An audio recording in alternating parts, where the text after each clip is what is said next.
ඔන්න ඉතින් හුඟ කාලෙකට පස්සේ මං ටීම් එකෙන් ආයෙ ඕඩර් එකක් දැම්මා. අද අපි බලමු මම මේ සැරේ ගනිපු දේවල් වර්ත්ද කියලා.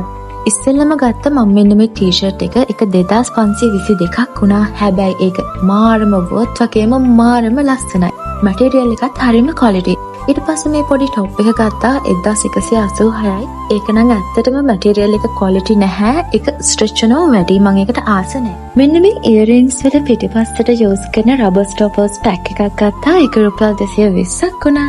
ඊට පස්සේ මම මේ සාමාන්‍යයෙන් ක්ලස්ටර් ලෑෂ් බොන්ඩ් ඇන්ඩ් සීල් එක ගන්න ටීම් එකෙන්. හැබැයි මේ සැරේ පර්චේස් කරාට පස්සේ මම දැක්ක ඒක no longer available. ඊට පස්සේ මම ගත්ත මෙන්න මේ ෆෝන් කේස් එක.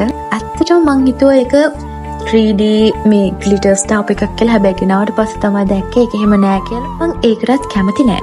ඒක 878ක් වුණා. ඊට පස්සේ මම ගත්ත මෙන්න මේ straw set එක 992යි. ඒක නම් මාරම worth. මට වගේම ඔඩොත් කොණ්ඩේ ගොඩක් තියෙනවා නම් මෙන්න මේ French hair pin එක try කරලා බලන්න. ඒක 467ක් වුණාට මාරම strong.